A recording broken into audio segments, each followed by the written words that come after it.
귓바퀴 주위, 몸통 상부 쪽에 더 일반적으로 침범이 되지만 신체 어떤 부위에도 발생이 가능하다고 합니다. 근데 이게 일반적인 종기로 생각하고 제대로 진료가 안 되는 경우가 많아요.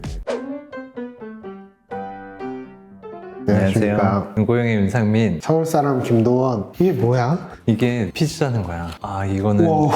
장난 아니죠. 이게 사방으로 튑니다. 팍팍팍 튀어요. 근데 이러면 안 돼. 이러면 큰일 나. 근데 이게 조회수가 엄청 높아요. 뭔가를 짜내는 이런 것들이 묘하게 쾌감이 있나 봐. 저번에 농양 수술하실 때 저렇게 짜는 거 제가 한번 본 적이 있던 것 같아요. 그렇죠. 보셨듯이 항문 주위, 엉덩이, 꼬리뼈, 사타구니 이런 데서 뭐가 반복해서 곪고 만져지고 간단하게 그냥 조그만 염증이 있다가 좋아지는 경우도 있지만 반복해서 심하게 곪고 아프고 여기저기서 이제 약을 먹어요. 항생제를 먹었다가 좋아졌다가 다시 나빠졌다. 그래서 오는 경우가 되게 많습니다. 그래서 오늘은 엉덩이랑 항문 주위에 생길 수 있는 여러 가지 종기들에 대해서 알아보기 위해 시간을 가져보겠습니다. 그래서 항문 주위에 엉덩이 주위에 골맞을 때는 우리가 제일 먼저 신경을 써야 되는 거는 역시 치루예요. 치루는 항문 안에 있는 항문선에서 염증이 생기면서 발생을 하는 거고 염증이 점점 파급이 되면서 항문 주위에 국한되는 경우도 있지만 간혹 항문에서 멀리 있는 엉덩이 쪽이라든가 혹은 고원까지도 골마서 거기서 골무름이 터지는 경우까지도 있습니다.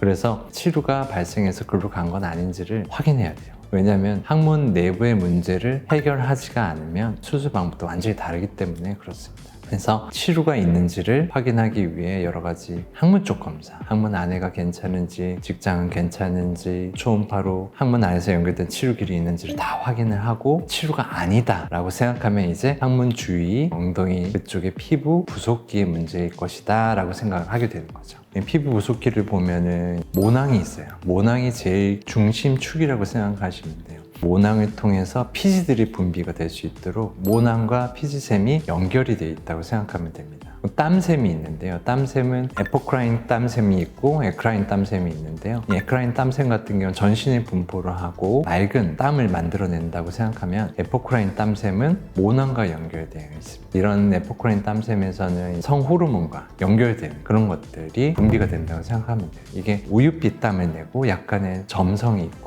겨드랑이나 성기, 유두나 항문 주위 등 털이 많은 곳에서 에포크라인 땀샘이 발달되어 있습니다. 그럼 이제 항문이나 엉덩이 주위에 생길 수 있는 것들을 한 개씩 대표적인 것부터 알아보도록 할게요. 첫 번째로는 대표적인 것 중에 하나가 피지낭입니다.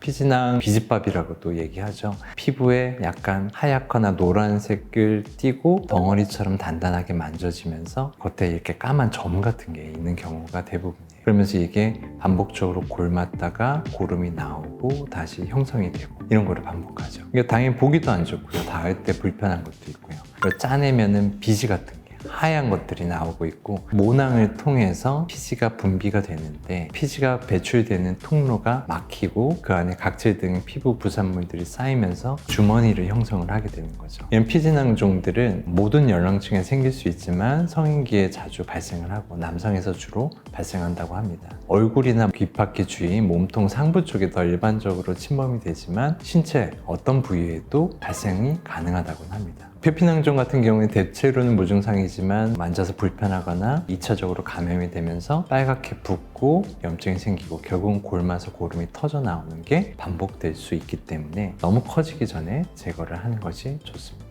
항문에 피지낭이 생겼어요. 여드름이랑 어떻게 구별을 하지? 여드름은 딱 국소적으로 그 부위에서 약간 곪은 거고 피지낭 같은 경우는 그 안으로 분비샘이 계속해서 분비를 하면서 하나의 낭을 만드는 거예요. 여드름은 주머니가 없는 거예요? 여드름은 그냥 딱 주머니가 있다고 볼 수는 없죠. 그러니까 항문 쪽에 뭔가 튀어나와 있는 병변으로 오면 초음파를 해서 주머니가 있는지 없는지 확인을 하는 거고 주머니가 있지 않은 단순 염증이면 항생제만 쓰면 돼요. 주머니가 있으면 수술적으로 그걸 제거를 해야 된다. 피지낭 같은 경우에는 이렇게 제거를 해서 보면 안에가 노랗게 비지나 각질들이 이렇게 쌓여서 있는 것들이 보입니다. 이런 피지낭의 경우에는 이걸 짜내는 게 좋냐라고 궁금해 하실 수 있는데 짜내는 걸 추천하진 않아요. 그 이유는 이게 각질이 만들어진 주머니가 형성이 된 건데요. 짜낸다고 없어지진 않잖아요. 짜내면서 구멍이 난 대로 균들이 들어올 수 있고, 이 주머니 안에는 균들이 좋아하는 죽은 각질이라든가 피지들이 많기 때문에 골마버리는 수가 있습니다. 그래서 제거를 해야 된다면 이 주머니 자체를 제거를 해야 되지, 짜내서 안에 있는 내용물만을 제거하는 것은 추천되지는 않는 거죠. 염증이 있을 때는 항생제를 기본적으로 쓰기도 하지만 항생제 쓴다고 낭 자체가 없어지는 일은 없다고 생각하시면 돼요. 두 번째는 이제 피부 부속기 중에 모낭의 문제예요. 대표적인 거 두 가지가 있어요. 하나는 매몰모라고 해서 피부 밖으로 이렇게 자라나야 되는데 털이 단단하고 곱슬한 경우에 휘어지면서 피부 안으로 자라 들어가기 시작하는 거죠. 그러면서 그 자리에 자극을 받게 되고 제대로 자라지 않은데 세균이 감염이 되면서 그 부위가 골마버릴 수가 있습니다. 흔하게는 면도한 부위에서 상피 밑으로 자라는 경우가 생길 수 있고, 다친 피부 밑으로 혹은 흉터화된 피부 밑으로 털이 제대로 자라지 못하면서 각질이나 죽은 상피 세포에 의해서 거기가 막히면서 털이 안으로 자라는 경우도 있다고는 합니다. 그래서 이런 것들은 주로는 엉덩이 쪽이나 항문 근처에도 생길 수 있지만, 이런 게 잘 생기신다면 면도기를 이용해서 한다기보다는 레이저를 통해서 제모를 해서 그 모낭에서 생겨나온 것 자체를 없애버리는 게 훨씬 중요하겠죠. 모양 자체는 다른 곪는 거랑 크게 구분이 안 될 수 있어요. 모낭과 관련된 두 번째가 모순항인데요. 특히 대장 항문 쪽에서 중요한 질환 중에 하나입니다. 꼬리뼈가 있는 곳, 엉덩이 꼴이 시작되는 곳에서 특징적으로 생기게 되고요. 털이 안쪽으로 자라나면서 이 안으로 공간을 만들게 됩니다. 이거를 모손항이라고 해요. 필로니달 사이너스라고 하는데, 필로라는 게 털, 그리고 둥지라는 게 네스트, 니달이라고 해서 털의 둥지라는 걸 말하는 거죠. 수술하다 배농을 하면서 보면 안에서 털들이 막 나오는 경우가 꽤 있습니다. 상당히 충격적이죠. 하수구 있는데 이렇게 머리카락이 엉켜 있는 것처럼 보이거나 꽤 긴 머리카락이 나오는 경우도 있습니다. 이게 고름이 형성을 하면서 여기저기로 뻗쳐가요. 엉덩이 쪽으로 골무면서 거기서 터져 나오는 경우도 보일 수가 있습니다. 똑같이 골맞을 때는 배농을 해야 되고요. 나중에는 이 염증의 조직이 완전히 없어지지 않으면 반복되기 때문에 광범위하게 절제를 해야 되는 경우가 대부분입니다. 범위가 너무 클 때는 피부 이식 수술 혹은 피부판을 이동하는 경우도 있을 수 있어요. 주위에 꼬리뼈 근처에는 살이 없기 때문에 잘 당겨지지가 않아서 엉덩이에 있는 살을 돌려가지고 그쪽을 채워서 붙여놓는 경우도 생기기도 합니다. 다음번에는 피부 부속기에 이제 땀샘의 문제, 이걸 한선염이라고 합니다. 한선염은 아포크레인 땀샘에서 잘 발생을 한다고 생각하시면 돼요. 그래서 주로 생기는 곳들은 항문 근처, 사타구니나 겨드랑이에서 발생을 합니다. 여성의 경우에는 유방 아래쪽에 염증성 종괴가 반복적으로 발생합니다. 그래서 처음에는 조그만 종기로 시작하는 경우도 있고, 호전과 악화를 반복하다가 피부 깊은 곳으로 고름이 퍼지면서 기를 내기 시작해요. 심한 경우에는 엉덩이 전체를 다 퍼져나가기도 하고, 그 염증성 종괴들이 다 연결이 되면서 개미굴처럼 다 퍼지기도 합니다. 계속해서 배농하고 또 염증기를 열어내고 그런 수술을 수십 번을 했던 경우도 있다고 합니다. 물론 모두한테 수술이 필요한 건 아닙니다. 깊은 염증이었고 어떤 주머니가 형성되지 않은 경우, 겉에 표피에만 염증이 있는 경우에는 수술은 전혀 필요하지 않고 오히려 수술은 해가 될 수도 있어요. 그래서 이런 것들을 확인하고 꼭 필요한 경우에만 수술을 하게 되니까, 문제가 있을 때는 언제든지 병원에 오시는 게 중요할 것 같습니다. 근데 이게 일반적인 종기로 생각하고 제대로 진료가 안 되는 경우가 많아요. 대부분은 집에서 혼자서 짜거나 근처 피부과나 그런 데 약물 치료, 항생제 같은 걸 먹었다가 호전과 악화가 반복되고, 그래서 진단되기까지 평균 7년이나 걸린다는 결과를